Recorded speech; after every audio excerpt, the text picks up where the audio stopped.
Yeah, we were, colleagues in earlier days when I was in Max Essig's lab.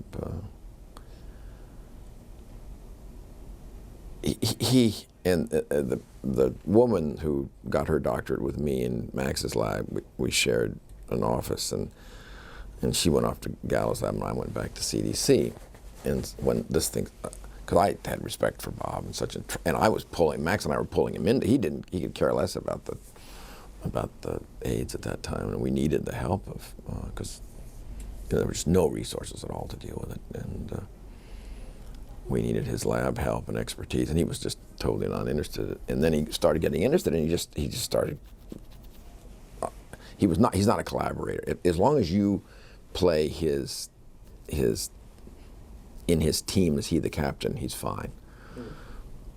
But should you have any broader view other than his personal glory and your personal glory, then this was not a scientific pursuit in any way. This was a building my ego or lab or whatever it is. But it was me from Bob Gallo's side. I didn't finish the story, but when Ann went down there, we had so much problems with him initially. And so I called Ann and I said, look, how do you deal with this guy? And she gave me the most accurate advice. He said, you have to treat him like about a 7-year-old, and everything's fine. And I said, we're adults dealing with a very important epidemic here, and I don't have time to deal with a 7-year-old. I mean, it was just bright guy, very self-destructive. And he made a huge mistake on this thing. And if it weren't for his incredible pursuit of power and the Reagan administration, he would have lost all credibility in the scientific community just for stealing somebody's virus. I mean, what do you mean pursuit of power in the Reagan administration? Well, Reagan they had done so little on AIDS that they were willing to do anything with Bob Gallo's, quote, discovery, and they pushed this whole thing up outside of what we were trying to do to make it a better scientific thing. That we had it all planned out to do this quietly and give credit to the French and credit to everyone at the same time. And then they had this press conference in total violation of what the agreement was that we had in Paris.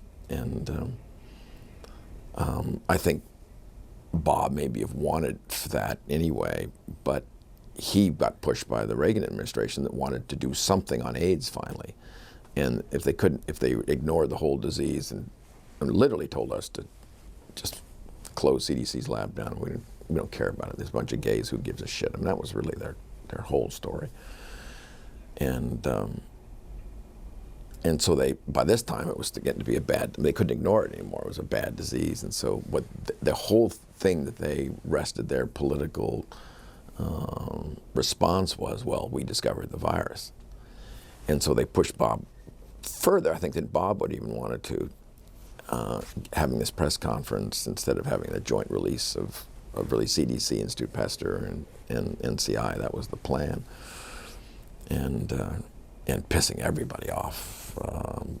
But I think typical of Bob, once the secretary wanted him to do that, and then he got into it and thought it was good. And then I think afterwards apologized. It was a bad thing. But by that time he just went crazy, and attacked everyone he could find, me and everyone else, and the French. And yet the reality is, as time went on, it was clear that probably Mika Popovic in his lab just took the French virus and threw it into these cultures. And since it was adapted for cultures, it was the French virus. And then they stole electron micrographs. I mean, it was just horrible. Any other person probably would have been kicked out of science.